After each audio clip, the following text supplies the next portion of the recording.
Welcome to my Saturday morning midlife crisis where cartoons are out, coffee's in, and adulthood is the Odyssey with fewer gods and more grocery runs. I'm Austine. And I'm Alex. Well, today I am super excited about our topics because we have quite a bit that we need to go over and review. So for everyone listening, we're going to be talking about The Valley. We are going to get into Spider-Man Brand New Day leaks, news, something like that. And then we're also going to review The Odyssey. So, and our watch list. Oh my gosh. Can't forget the watch list part 2. I am having trouble this morning. Yeah, so before I mess up anything else, let's just get right into popcorn topics. All right. Do you even remember what your popcorn topics are? I have no idea what my popcorn topics are. Okay, let me help you out. Thank you. Transformers. Oh, that's right. Transformers. I don't know how true this is or how far along it is, but I guess Shia LaBeouf is a part of the new Transformers movie that's in development. I guess he, from what I saw, he recently went on a Transformers roller coaster ride, I think at Universal Studios with his daughter, I believe he said, which I didn't know he had a kid, but he said that it was just a eye-opening experience for him because of how much joy it brought her, how much the franchise that he was a part of from the beginning, how much joy it brought everyone and all of the fans, and how people still line up for this ride, how people still show up for the movies, and it just did something to him, and it sparked him to want to contact Michael Bay and be like, hey, what are we going to do about a new one? And so I don't know if it's actually official or in the works, but I think that's pretty awesome because I thought Shia LaBeouf was the best part of the original Transformers movies. Did you ever see those? I was trying to think. I think the answer is no. I feel like I have seen to sit and watch it full out. If I did, it's out of my mind by now. But like some of the movement and when they are literally transforming, like on the road, and like there's a couple of scenes that I can recall, but I don't think it's because I watched the movie. I think it was on in the background, like something like that. TV. Yeah. Well, I tell you what, I didn't really grow up with Transformers. I watched a couple of cartoon episodes, but it wasn't something that was like, oh my gosh, I love Transformers. But I did watch the original movies, and I gotta say, the first one came out in 2007, and the CGI that they did for those is just, it's mind-blowing that they were able to do that kind of quality of work back then versus kind of some of the stuff we see now that's not great. I don't know how accurate to the lore the movies are, but it was really good, and I think you and my best bud should watch it because I think he's seen it. I'm pretty sure he's watched it. The original? Yeah, like back in the day. Yeah, that one, 2007. Yeah. Okay, well, back in the day for him is at a time where he probably has no memory of it either. No, I mean, I know that, but I mean, like he's watched it. That's why has been in the background for me. Okay. Like I know, like him and my husband have watched that. It's just... Well, I just know that those were way before his time, so... Yeah, he wasn't even alive. That's my point. So, okay, what's your next topic? Well, I also just want to take a moment and say that the actor Sam Neill passed away. I know. Yeah, so for those of you who've seen Jurassic Park was huge for us growing up. It was huge. Huge. And I have stories on Alex for that. Yeah, there's some private stories we are not going to be sharing about myself. Family story. But it involves Jurassic Park, it involves me, and it involves a toilet. And we'll just leave it at that. But yes, actor Sam Neill passed away, so that's very sad. He was fairly young, I think, for an older man, you know, and so it was sad to hear that. And I don't know if you remember this, but he is in the Thor movies. I say movies; it's just one movie. You may not remember, but I don't remember. He was in Thor: Love and Thunder, and he was with Matt Damon. Being on the play, acting out. Yeah, he was Odin, you know, in that. I don't remember that. Yeah. I remember that, but I didn't recall that he was the It was actor. him. Yeah. So but we'll miss him. Yeah, definitely. I will take my place in the great banqueting hall of Valhalla, the resting place of the gods. And then you were telling me, and I don't want to dare say it wrong because you were getting annoyed that I could not enunciate it correctly, but you have anime, I suppose. Is it an anime that's going to become live action? Yeah. Which I don't watch anime except for Super Strikers, which is your best bud's favorite show. Do you know what I'm talking about? No, I consider don't. that anime, kind of. It's a soccer. Oh, is it? It's like a soccer series. Oh, that's really cool. Yeah. Yeah. Well, I mean, that's the cool thing about anime. It's not this one avenue thing. Yeah. You know, right. there's so many different genres within anime that you can watch cooking shows, you can watch sports shows, you can watch dating shows, you can watch the Dating superhero shows.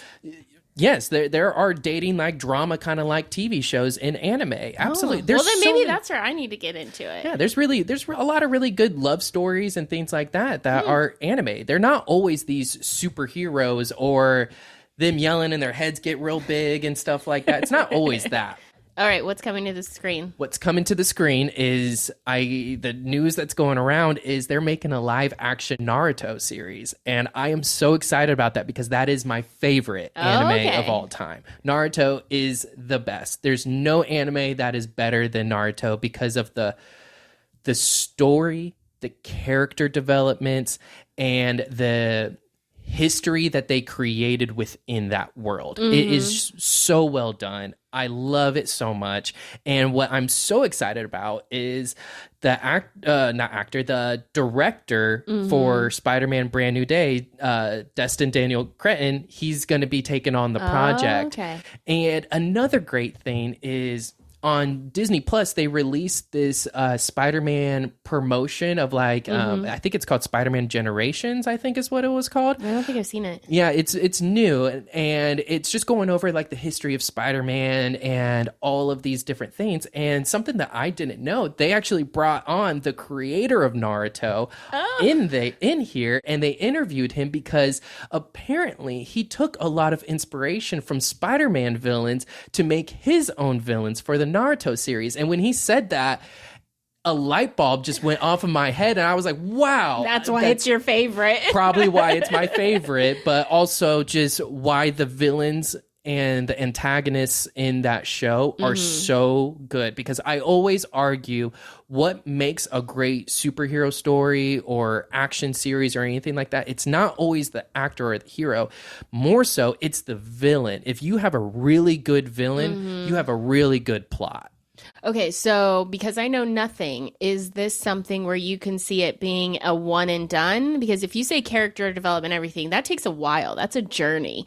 So do you think it's a one and done, or do you think that they're setting up a foundation for multiple?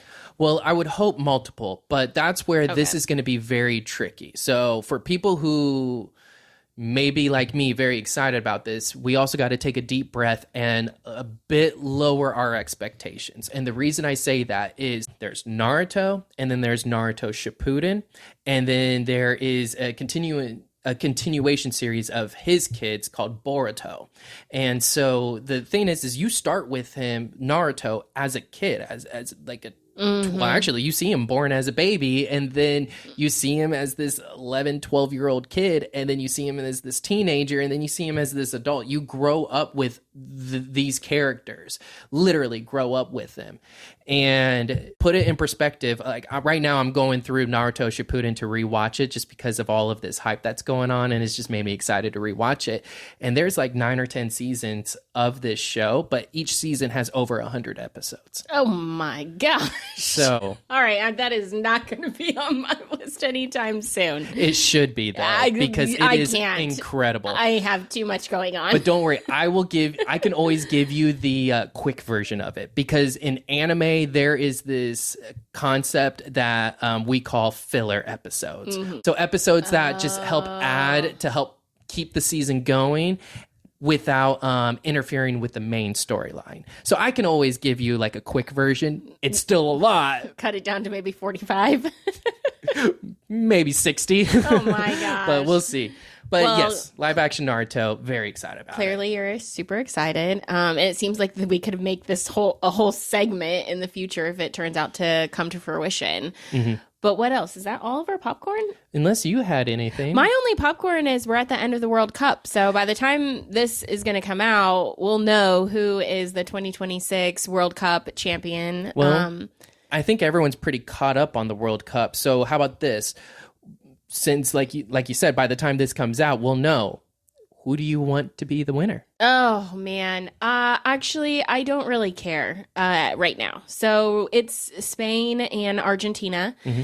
They're playing. I can go either way. It's the storyline, and they're saying, like, what have I seen it compared to? I've seen it compared to a few different like shows or movies, because there's this picture of Messi with the Spain young player Yamin Yamal in like bathing him, and now 19 years later, and Messi was wearing number 19 when this happened. He was 19 when he went to his first World Cup. Now you have this baby that he's photographed with, like the same picture keeps circulating, that now this guy is playing for Spain. He's made it to the final to play Messi. That's pretty cool though. And he's wearing number 19, like their birthdays are 19 days apart. Like it's like on and on and on with the number 19. So they play today. So on one hand, it's like, wow, what an amazing thing to watch Messi play and come out on top. And I would think close this out as his last World Cup then. Yeah. It's my turn, bro. Okay, into our topics. Let's start with What in the Valley. What in the Valley? Can I tell you? Let me give you a recap, because I don't want to talk about this too much. That's fine. Okay. All right, let's recap. What in the Valley? Here's the recap for What in the Valley, because I always try and take notes. Jasmine went wedding dress shopping. Luke and Kristen have a conversation about the whole marriage. Right. Lala talks about potentially having to put her dog to sleep. Yep. That was the most emotional part for me and the most impactful of this whole episode, because that just broke my heart. Especially as a new dog mom. Yeah, and part of where I was like, I'll never have another dog or be a dog mom, because it was so hard for our last one when we got to that point. Lala and Kristen have a conversation. Danny has a dinner because of, he's losing his manhood. Then Danny has his actual procedure. Then we have Lala's birthday, which was also a little bit emotional, again, when I think about the dog. Jasmine's wedding shower, which Brittany did a fabulous job for that. It was really pretty. There was a slight conversation about what did Janet do to Kristen, and then it brought up the thought of like, well, what did Danny do to Janet, which was a good call out. And then Janet ends the night talking to Jesse. That's it. It was a very boring episode. It was a filler episode. It was a filler episode. It was a filler episode. Wait, good callback. That's it. That really is all that happened. And again, do we need their lives to be chaotic, for us to enjoy and watch it? No, but at the same time, you got to give us a little something exciting, a little bit more. Yeah, if excitement. they would have picked a different storyline or moved away from the whole Janet Danny thing right from the beginning, I think we could have had a whole different type of episode. I would have loved to I don't know, the whole Lala's dog. I felt that. That was real. That was emotional. Like that, I literally did have tears. But other than that, again, I felt nothing in this episode. It was a filler. They could have completely cut it and I wouldn't have cared. Except for, I did love Jasmine's little wedding at the end. Brittany recap, because they show like the wedding shower and then they show clips of like them. That was a really beautiful montage. So when I say cut the episode, that's not what I'm talking about cutting. That could have just been placed with other content, because the rest of the episode was complete filler content. Yeah. Like if they're building the story about Jasmine and getting in this and getting married and getting to this point, we could have seen more of that throughout this whole season, but we haven't. I agree, because I tell you what, I'm not someone that really likes Jasmine. I'm not someone that hates Jasmine or wishes her to be off the show. But let me tell you, if the people who I don't want on the show were to leave the show, Jasmine would automatically become my least favorite. Does that make sense? Yes. Yeah. So that's how I feel about Jasmine. So I would agree with you that seeing a little bit more of this stuff probably would have made me appreciate her on the show a little more. Yeah, and they haven't leaned into that. It has to be the Danny and Janet show, and the Danny and Janet show is not what I want to see renewed. Next topic. You gotta stop talking about it. It's like The Sopranos. It's over. Find a new show. All right. So then let's move to what we're more excited about, which we were starting to talk through, which is Spider-Man. I mean, how can we not talk about Spider-Man as it's coming? One of the things when we talk about like what's new, have there been new releases or anything like that from last point to this point? No, there really hasn't been anything new, except for there was another press tour or stop on the tour. Yeah. And Zendaya had a very specific outfit. She did. She was wearing these black pants with a black button-up shirt, a white jacket, and a white tie. So who do you think she was trying to embody or resemble? Or you used a nice word, cosplay. I did. The thing is that outfit is, with just a slight change of the color of the pants, that is Mr. Negative from Spider-Man. And I'm not familiar with Mr. Negative. Right. So what's his deal? Mr. Negative, he takes over Feast organization. So well, in the comics, this happens where Aunt May creates a like homeless shelter, and it's called the Feast organization. And then we even see that in the last one, Far From Home and No Way Home. Yep, the Feast is mentioned in both of those movies. And yeah, Aunt May created that organization. Martin Lee takes over this particular organization, but find out that he has an alter ego, and that is Mr. Negative. So he utilizes, I don't know how else to put this, but negative energy to corrupt people. So he touches them and he has a particular hold on them. He uses their negative thoughts to manipulate them, wield them to do certain things and command them, all of these things. He can find out their history, their memories, and things like that. Okay, so as you're describing this, the thing I'm jumping to is Wanda when she's held captive the town, where they are in there, they themselves, but they are forced to play a part. Yeah, yeah. Is that similar? Is it similar? Okay, yeah, okay. yeah. I would say that it's very similar. Okay. Yeah, I so mean, you have a obviously good they had idea. different ways of doing that, but Right, okay. right. But last episode, you had asked that question that like who else can be doing this? Yeah, like because you mentioned that just because it's mind control doesn't mean it has to be a telepath. Maybe it's someone with a similar ability, but it's not that. Well, Mr. Negative would exactly be that. The only thing is now again, it just could be how the trailer is cut. Typically, when you see someone go into that negative like zone, their color shifts. It alternates. It becomes black and white. You know, so that's why Zendaya wearing that outfit was so, because Martin Lee normally wears a black suit with a white shirt, black tie, but then when Mr. Negative, it inverts. Okay. You know, so. So that's what happens. And so when I saw that outfit, I was just like, whoa, Mr. Negative. And the other crazy thing about Mr. Negative was that when he was first introduced, it was the Amazing Spider-Man, I'm going to space on the number. It was like 546 or I don't even know how you know. 165, something like. I think it was 546, but it's the Amazing Spider-Man. And the title of that comic is Brand New Day. So here's my thought on this. They know, when you're going to release Spider-Man, Doomsday, insert new Marvel project here, here, and here.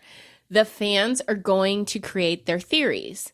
We know that. This has been how many years going? Like this, this is always going to be. And now even with social, it's amplified times a million, times one, like seriously, a million. I think they have been.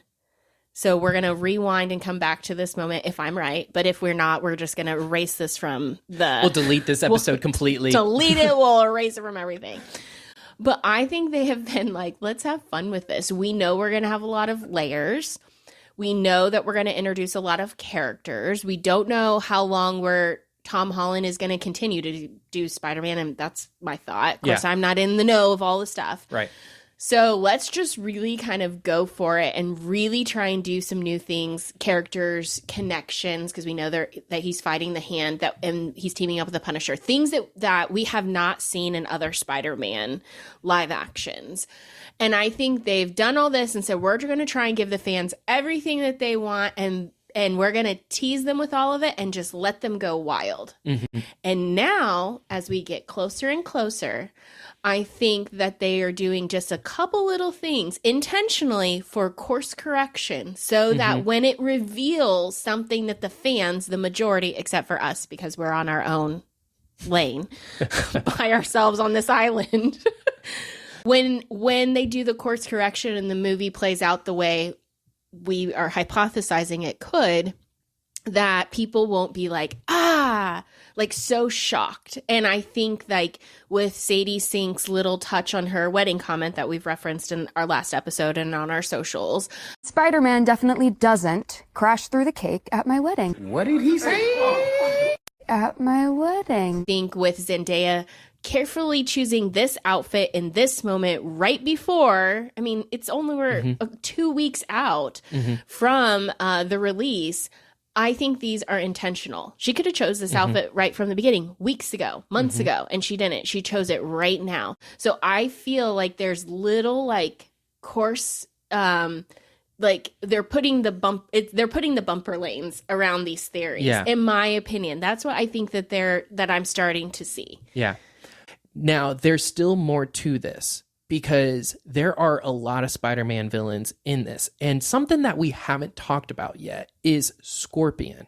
I am very excited for Scorpion to be in this movie. He's one of my favorite Spider-Man villains. However, Scorpion is not a scientist. He is not someone that creates that suit. Someone else had to create that and give him that suit. Who would be that person?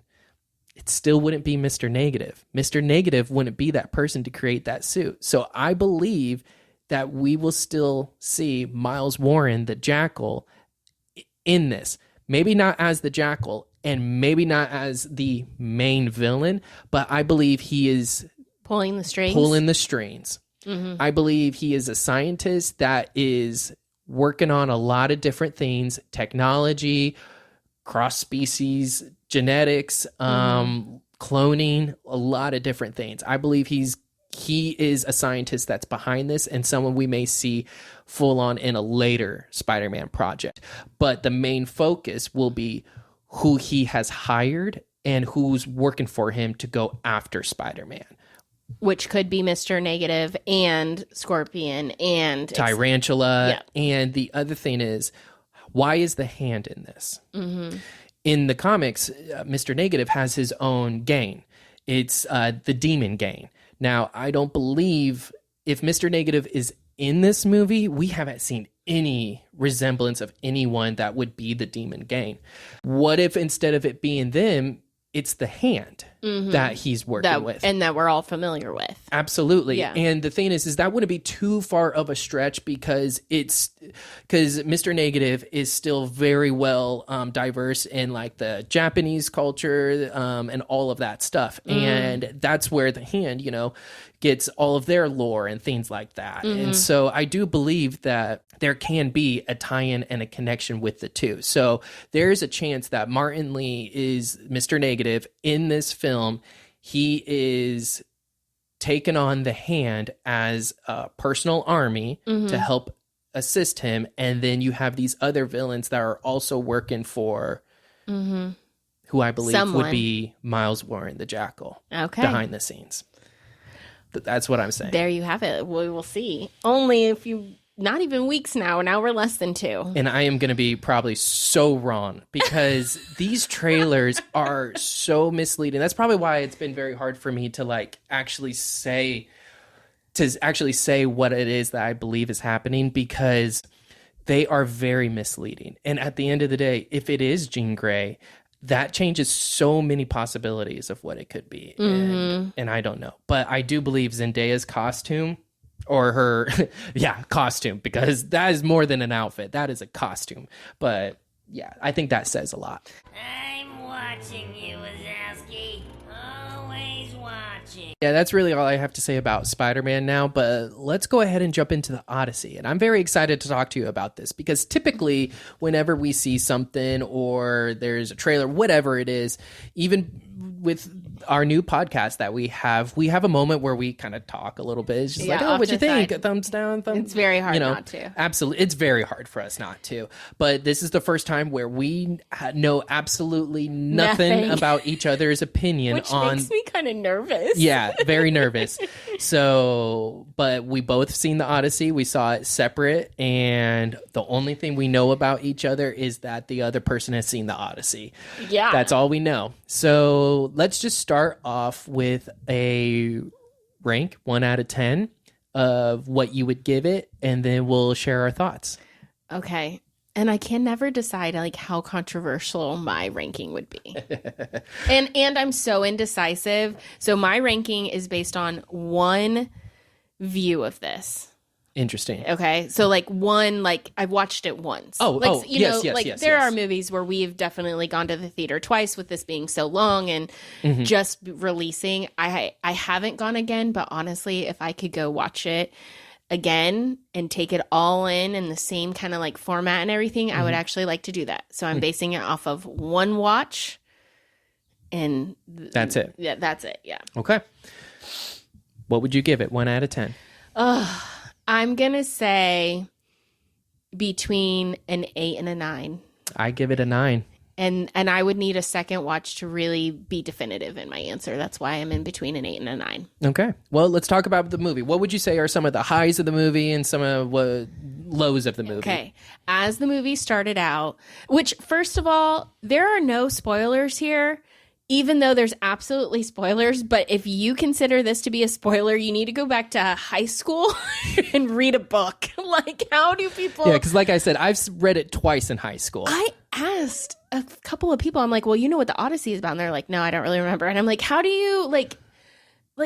There's so it's many been other so long since I've read this stories like, that are based off of this. Yeah, so it's like it's so many things, and there have been so many movies and references. Like, yeah, if you don't know, then you probably shouldn't go watch this movie. Like, you should probably go read a book first, specifically this book. Like, so I don't know, I just it kind of dumbfounded me because that. You're absolutely right, because it's not just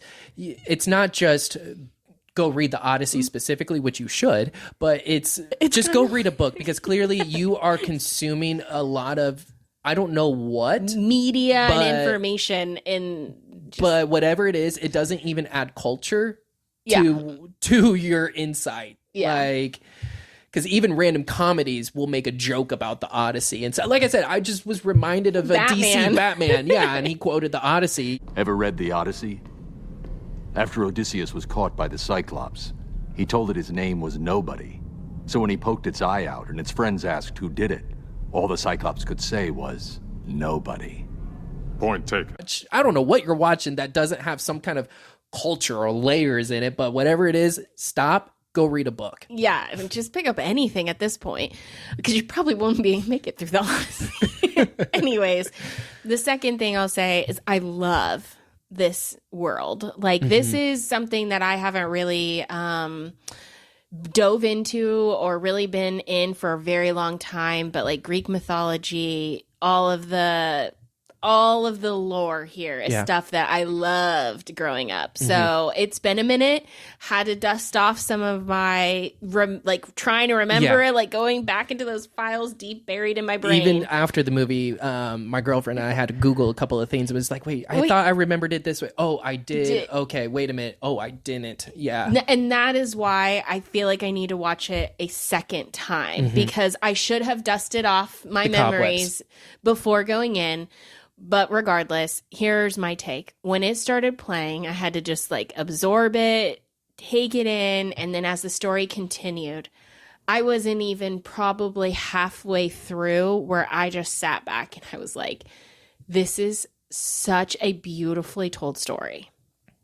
I was just like, this is just, I'm not even finished with the movie. I think I like looked at my phone to do a quick, like, where are we as far as time goes? And I don't even think I was like fully halfway there where I was like, this is a beautifully told story. And if someone, I kept thinking of the word beautiful, like beautifully told story very specifically.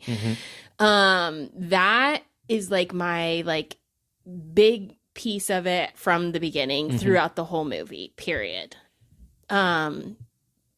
Because I have more thoughts, but because I have two negatives that I had to sit with. Yeah. And this is, again, why I have to watch it a second time. Do you want me to jump in, or do you want to share something first? Well, I'll just piggyback off of the whole concept of it being beautiful. There are still many movies that are going to come out this year.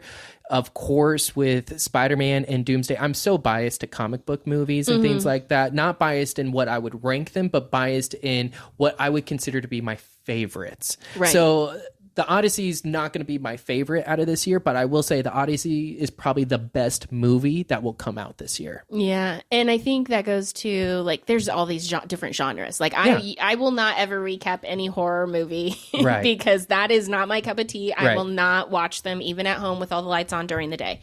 No, I'm not doing it. But it was beautiful.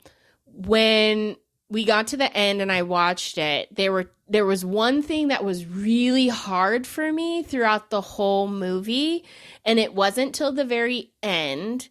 And then watching my, like, the algorithm appear on my phone, because it listens to everything, clearly. It was listening earlier, that I then better understood his reasoning, I think.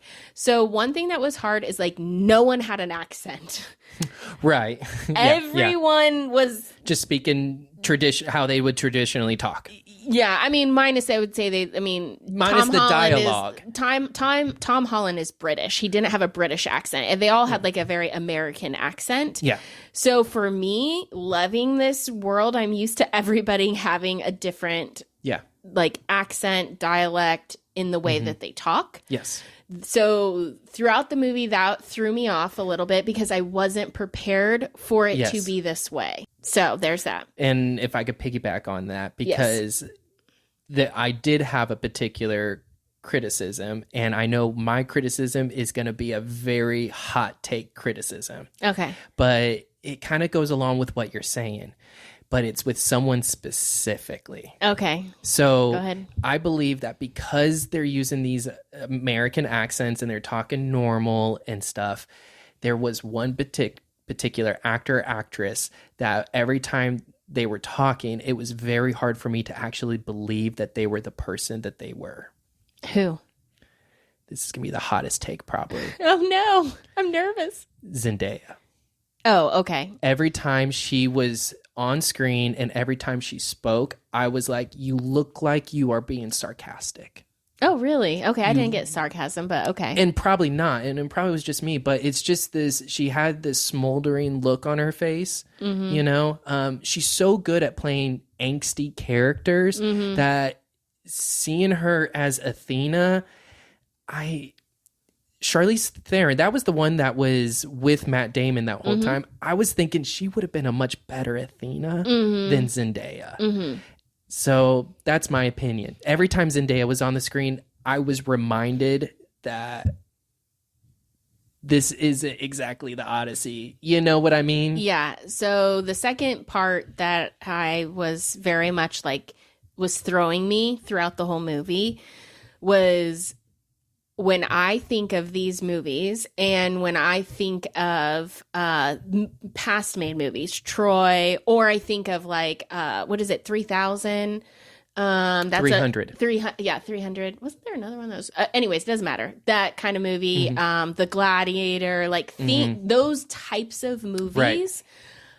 The action in there is just like so just in your face and just incredible. I've always loved those kinds of movies. You do not get that in this movie, in my opinion. Period. Even at the climax, which is at the very end, you do not get that level in this movie. And it didn't need it. So And that is fair because those were my two things. Those were, I guess, my two subconscious expectations. And so, you know, because again, it's been a long time since I've seen a movie like this. It's been a long time since I've had references to the Odyssey. So when I went in and I watched it from start to finish, those were my two, like, man, those just kind of threw me off in this movie. Like, why does this movie why am I feeling this way? Because it was such a beautiful story. Like, why am I having this thing? That's why I feel I need a second watch, because the more I kept reflecting and thinking back, I'm like, this was actually my belief is that the intent of this was to tell a beautiful story, and it was less about the action scenes and stuff, where because it didn't focus on like the one movie Troy, that is that specific thing. This was telling the full story of the Odyssey. And when I step back and I think about that, I'm like, okay, I guess you don't need the action, to your point. I guess and then the suspense came from the obstacles that they kept encountering. Right. You know, so yeah, it didn't need action per se, because the action was the obstacles, you know. Right. Yeah, where all the challenges that they were going to go through to get back home and have that self-reflection of why can't I just go home? And all the reasons there. So when I think about it as the story, forgetting about, I don't need the action because that's not the focal point. That's not what this movie is. This movie is to tell a story. And then I think about the amplification of that, which was, and this I had to get, it was Christopher Nolan. He was like in one of like a clip kind of just saying it was important to tell the story with this today's tone, like today's language, I guess, a bit. It was something of that effect. It just gave me the perception of, we're not trying to, you don't have to have the dialect because it's today someone telling the story in today's language, in today's vernacular. So for me, I'm like, okay, well, that's why no one had an accent. That's why everybody felt American. And that's very fair. That's like why said, it was so diverse of a cast. You mentioned right in the beginning of this segment that there are people that, oh no, I actually don't know what it's about. So if you were to give them a synopsis, it's not like you would do it in an accent. Correct. You would give them it in something I can appreciate that. Yeah, that's familiar. So when I take those two things, my two like I didn't even realize I had them until I was watching it and going, I'm feeling some sort of way. If I put those aside, it was such a beautiful movie. It was. And he did a really good job. And Matt Damon, he was phenomenal. He was the best actor in this movie. Bravo. Yeah, actress, period. Just bravo. Yeah. Honestly, like Matt Damon, I mean, I don't think it's any surprise to anyone of how good of an actor he is, but seriously, like just all I can say is bravo. He was really, really great. And I believed him as Odysseus. Oh, I did too. You know, and sorry to cut you off, but then also to jump ahead. But that ending, even though that was probably the most action, you know, because it was, and it was a great ending. It was a great ending. That first arrow. When it that hit, got him, the whole theater, I giggled in the theater. The whole theater was like, oh, like everyone had that moment of like, oh, it's about to go down. It's about to go down. Like he is about to rain hell on you all. And to see Robert Pattinson, he was the second best one. He was the second best one. I would agree with that. He was so good. And then the third was Anne Hathaway. Anne Hathaway, yes. I really liked, oh my gosh, his name is escaping me. The blind. John. I always mispronounce his last name, so I'm not even going to attempt to do it and embarrass myself on the podcast. But yes, I really like. I thought actually all the acting was actually very good. Probably my two least favorites was Tom Holland and Zendaya. Interesting. If I had to, like, if you force me to rank, like, the watch list, and we'll talk about that later, but if I had to rank the acting, those would probably be my two least favorites, but it doesn't mean they didn't do a good job. It doesn't mean that, again, it didn't make sense in the bigger picture, and honestly, Tom was the perfect child between Anne Hathaway. He was. Like, he really looked like their son. Well, I actually didn't have a problem with Tom, but I will say, it's not like he was very strong in the movie. I think what made I think what helped Tom out was everyone else in the scenes. You know, when he was going up against with Matt Damon, those were really good. When he was him and Robert Pattinson in the beginning, that was really good. You know, but and him and Anne Hathaway. She and did John, who again, I'm not going to say his last name because I always mispronounce it, but yeah, the blind guy in the beginning. Those scenes were great scenes, and I think what helped carry Tom was everyone else. But yeah, Zendaya was the one that every time she was on screen, I was just like, that's Zendaya. Do you have any favorite scenes particular or moments? Yes. So I kept looking for, because I had seen ahead of the show all of the things, I kept looking for Zendaya's perfect scene. Yes, I was looking for that too. And again, I was very thrown off because I was very thrown off because I'm like, she's not in this movie. Like, she's in the movie for 5 minutes. And again, she was, in my opinion, she was very like a little stoic. Like, she was just very like there. So I was looking for that perfect scene. So the scenes that I keep like remembering in my mind are now I'm not saying that these are my favorite in the order. These are just moments that just locked in for me. Anne Hathaway's conversation with Tom, where she is in his face of like, I want Odysseus. And that's why she's my third one on this list. I mean, though that moment was very clear. You are my son. I love you, but you are a child. You are a child. I want my husband. I want my king. Like, just that was just so wonderful. I loved that. I loved Odysseus and the sirens and being tied to that. I mean, so his just like anguish and agony. And I was very curious to how they were going to do that because I was like, what is going to be the song that they choose? And I love that there was nothing. Yeah. Because how do you create that? Yeah. Yeah. You know, to make it believable for the entire audience to even go, that is very beautiful. But of course, it's never going to be mesmerizing the way it's supposed to be. So how would you ever create something like that? You can't. So I think the way that they did it was so good. I thought that was really good. But the, what do you call that? Was it like a little, like that little like metal thing that he dropped in the bowl? To basically that's how they were pretty much getting enlisted into being in the war to fight alongside him. So it was I guess just their yes or little no enlist thing. But that little drop in the bowl was great. And I loved it when he put it in Robert Pattinson's mouth at the end. He was like, take that. That whole little back and forth was fabulous. So good. The bow and arrow, the sound that it made at the end, the echoing. And she stopped, turned around. Great, fabulous. And then when she shut the door on her servant. Yes. That was so good. You belong here. Like, she knew what was up. She was clocking it. Oh my gosh, there were so many great parts of it. It really was. The boat scene when he's going back and forth with, and forgive me of the guy's name, but he did a really good job. Basically, like his second hand that you see throughout the whole movie. Yeah. He did a fabulous job. So good. Like, the back and forth that they had was phenomenal, where he was loyal, but then he would also challenge, like, dude, what's happening? But the boat shifting and the scenes, like the way they carried conversations, loved that. Then my other favorite part was Cersei, because boy, oh boy, did that scene mess with my mind. That's another fear of mine, is being unwillingly turned into something that you're not. Yeah, you really are in all.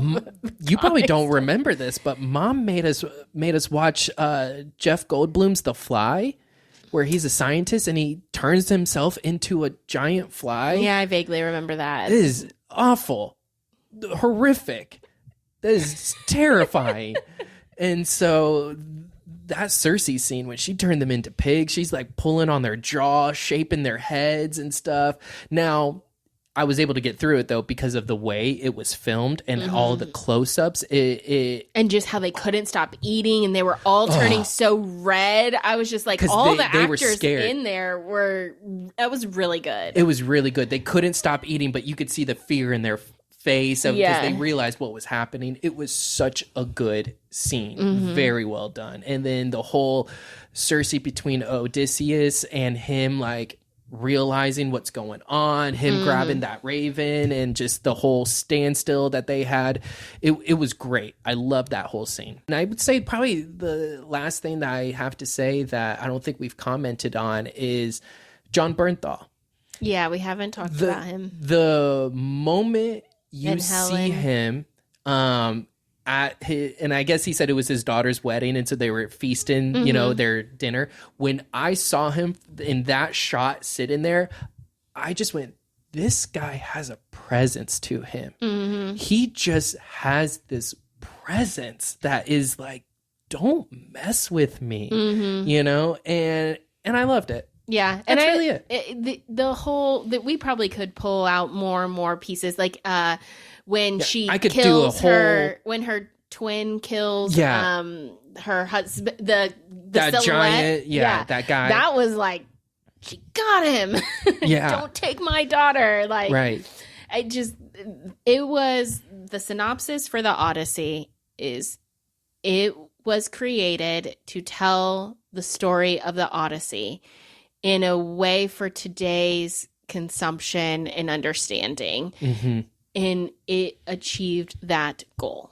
It sure did. Thank you. You love me. You really love me. All right. Watch list.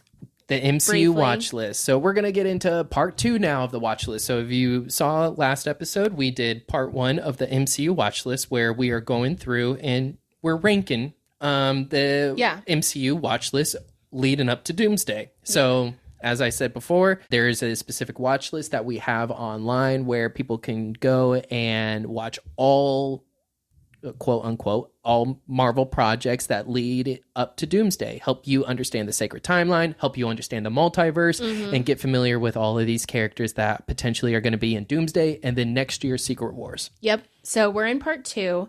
I'm just going to go through, we're going to go through the order, but as we go through the order that we've laid it out, right, as far as the timeline goes, then we're also going to say, like, where did this fall in our personal, like, ranking of this section? Yes. Okay. So we're first starting Thor, The Dark World. That's where part 2. We pick up after Avengers. Yep. So Thor, The Dark World, it opens up with Thor and Loki arriving to Asgard because of the crimes that Loki did in Avengers. And he gets locked up, and we continue on from there. That's when the Aether is introduced, which is the reality stone. So that's with Jane Foster. We have the Dark Elves in there. Yeah, we get a little bit second layer of, like, introducing these characters a little bit further. She The goes Thor to one. Asgard. This is the first time she goes to Asgard Jane, in this yes. movie. Yeah. So, first of all, before we first start saying exactly where this one falls, this was a very hard section to rank. Period. Yes. So again, So what we you're are doing asking this. me to do was not very nice. I'm sorry. And again, for everyone, this is our version of part 2 of the watch list, because again, we're going in chronological order of timeline events.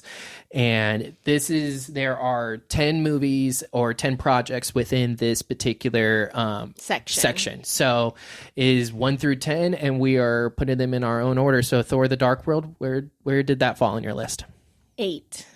Yeah, mine is at 9. And it's hard for me to put a Thor movie that low, but it's 8.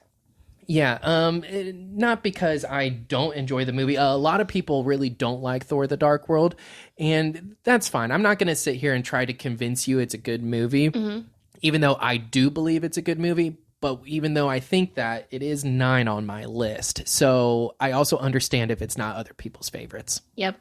So then after Thor Dark World, you want to dive into Daredevil Season 1.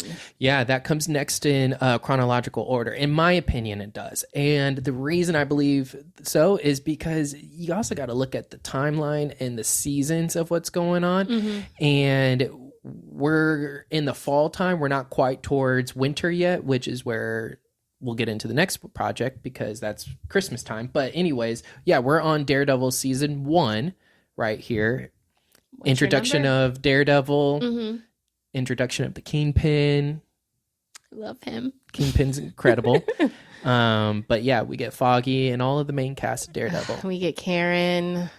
The Karen, I'm just like, ugh. But continue. What's your where does it land? Season 1 of Daredevil lands in the number 2 spot for me.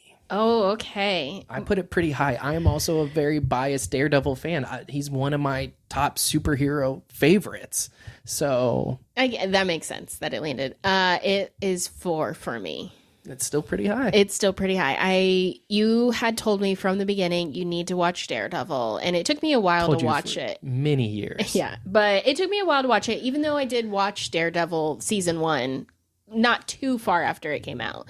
But you fell off of but it. I fell off of it. And so, but it's 4 for me.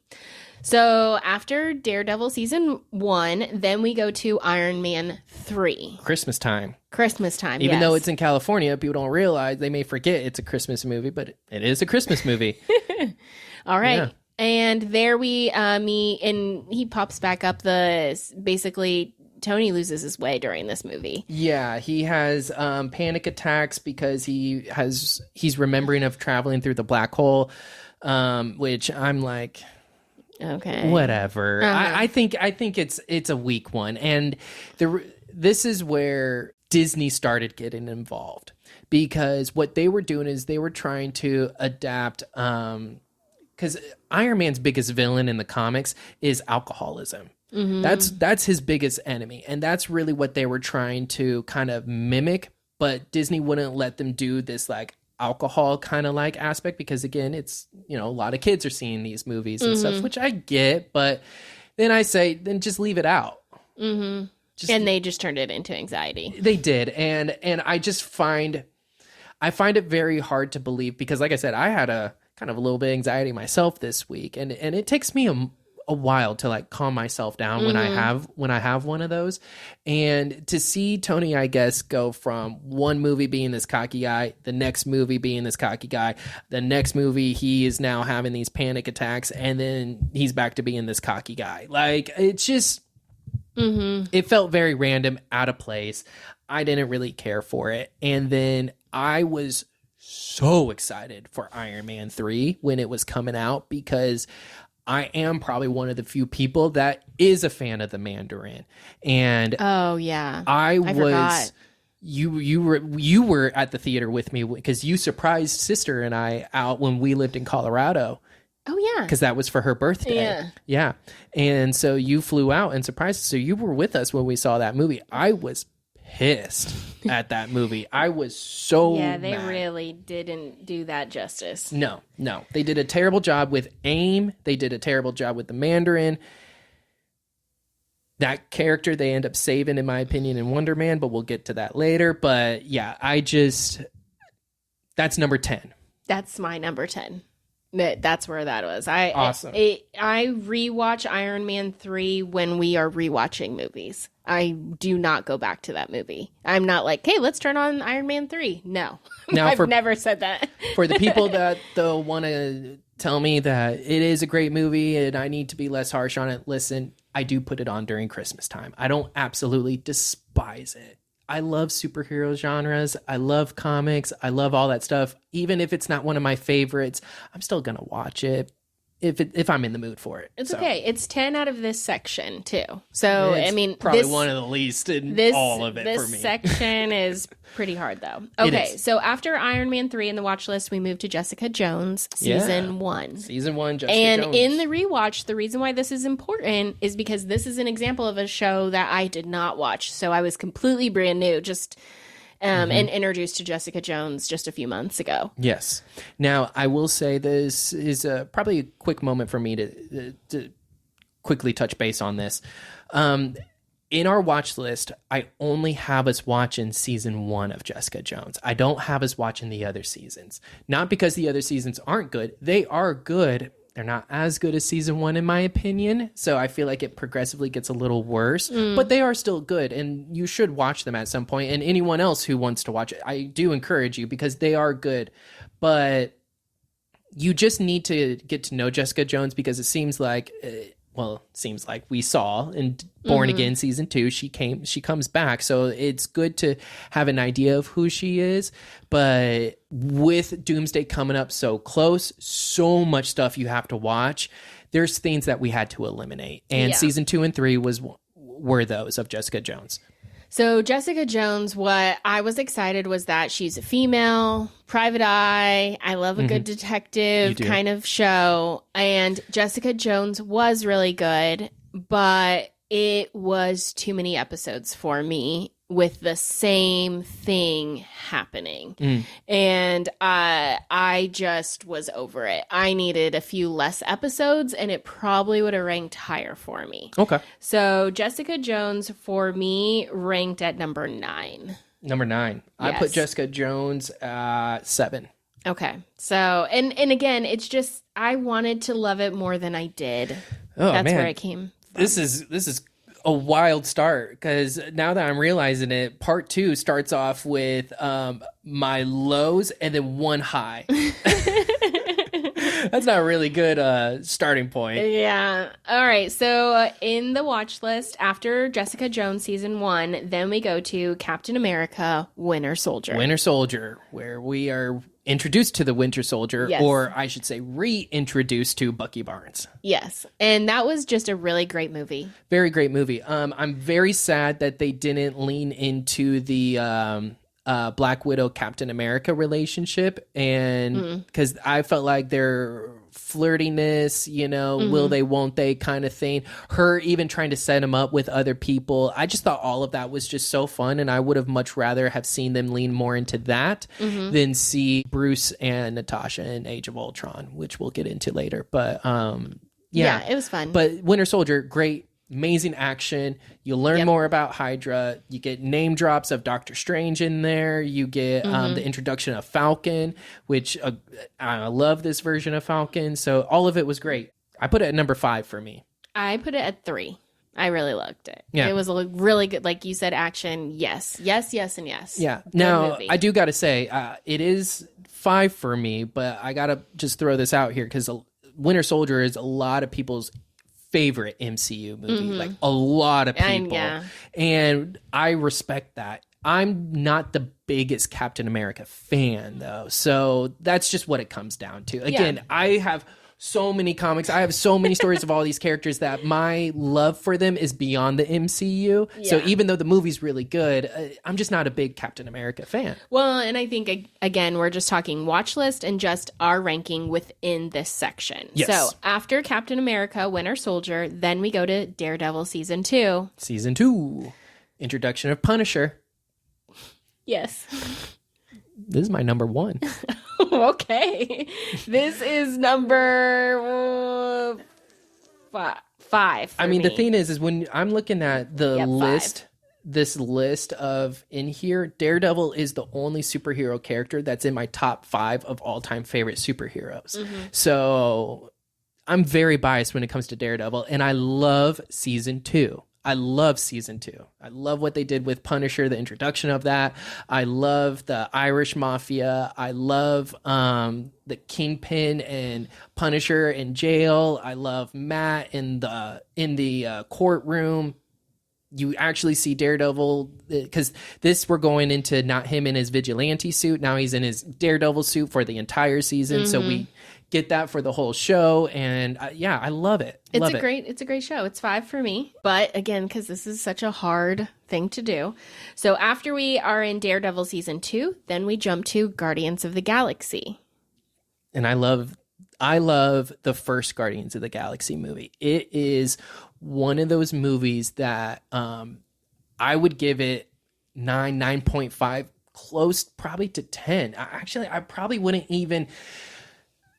I might even give it a 10 out of 10. And the reason I say that is because I have absolutely no notes for that movie. My notes for the Guardians comes in their other movies, but I have no notes for their very first movie. It was a home run hit, I think. And I am someone that did read Guardians of the Galaxy prior to this movie ever come. So this was a very new concept for a lot of people when they were introduced to it. And so I'd like to hear your opinion on it, actually. Oh, I loved Guardians of the Galaxy. They're one of my favorite, like, little groups. So when we talk about MCU and the whole, like, they are one of my top favorites. So my placement of them in this part 2, like, ranking really hurts me because I love Guardians of the Galaxy. Talk about rewatch.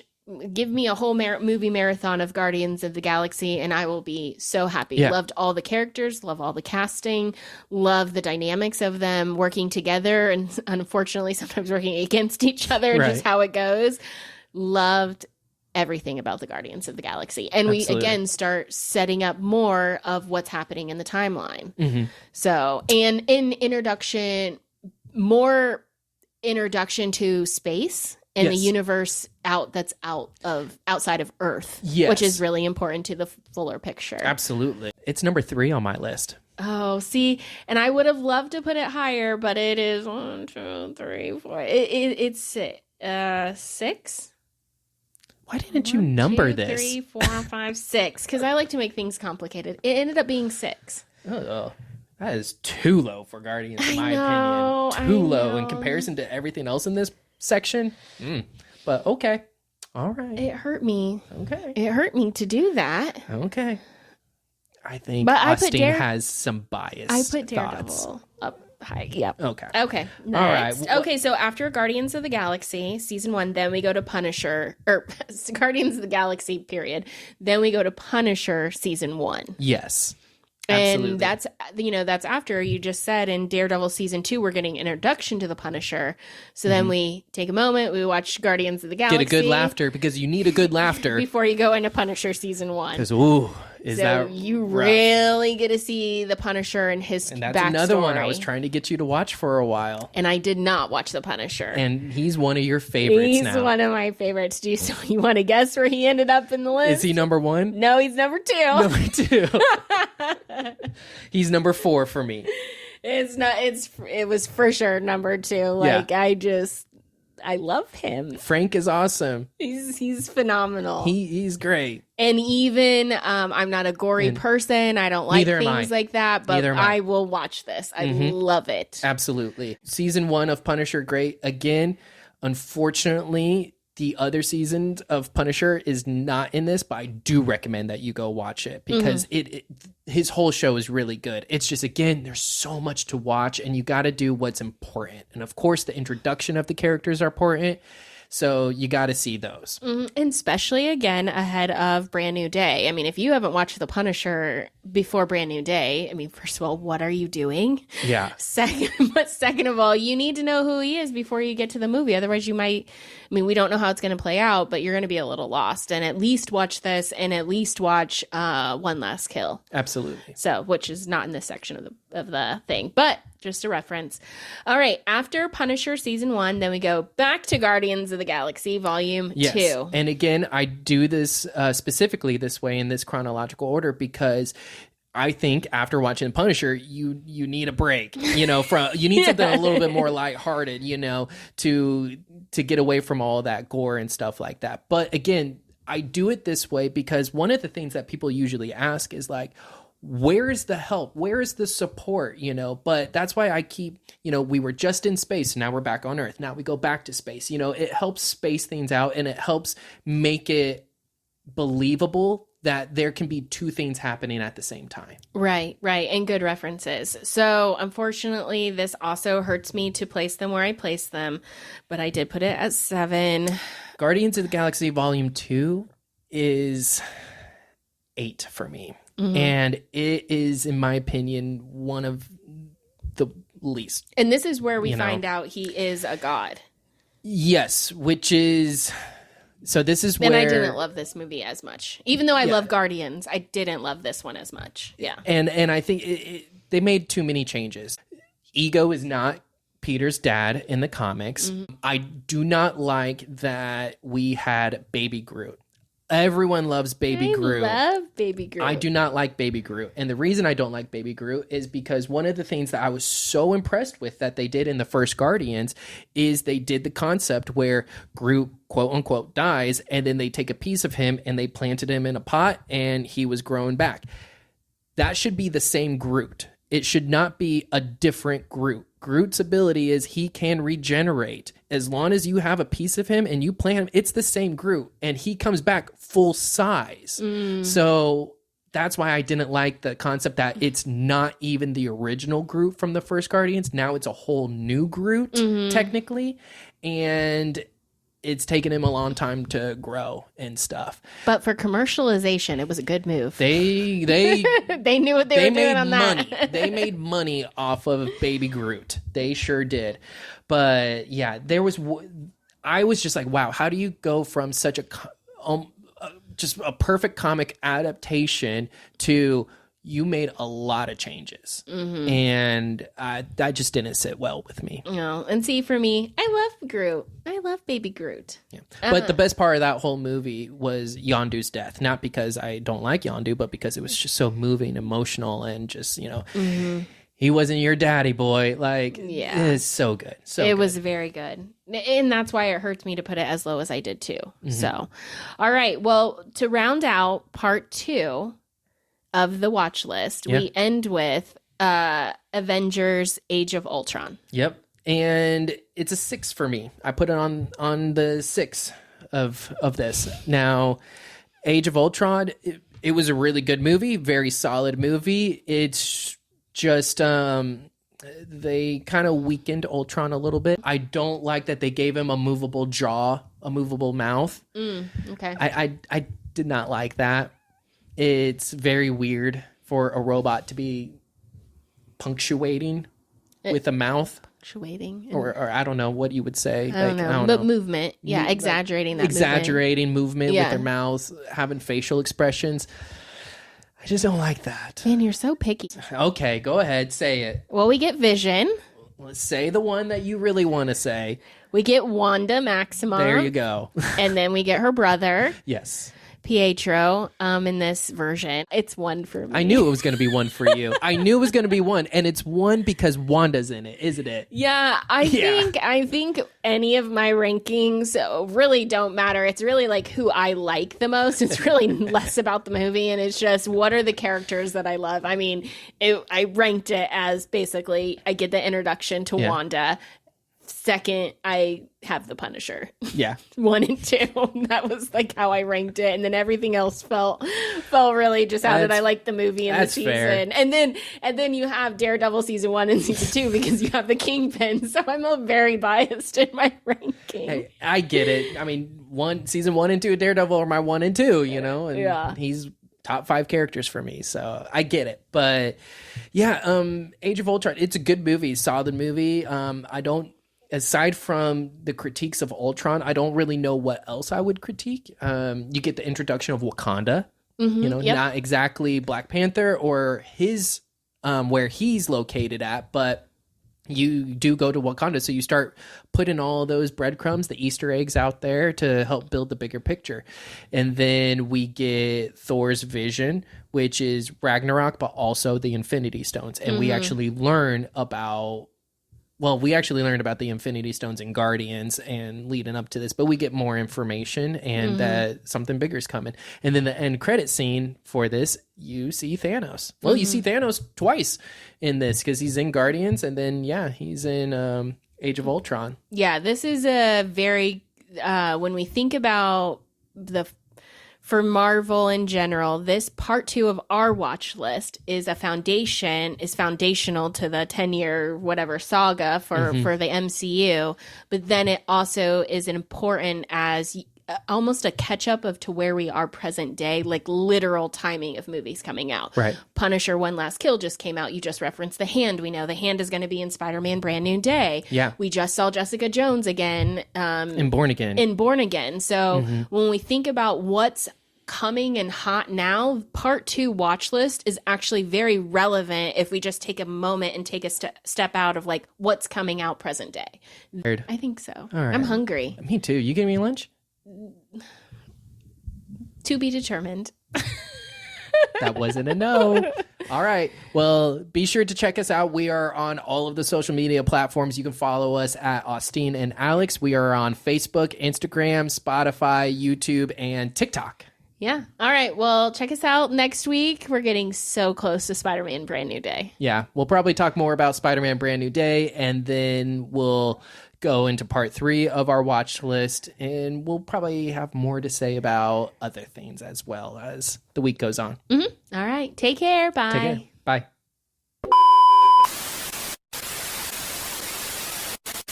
Don't even know why. Don't know. It's probably mom's dogs. It's probably mom's dogs. I They walked are in and it was just chaos. chaos. Mother, if you're listening, please come home. Yeah, I don't think you can come home soon enough. I don't know the dogs are going to make it.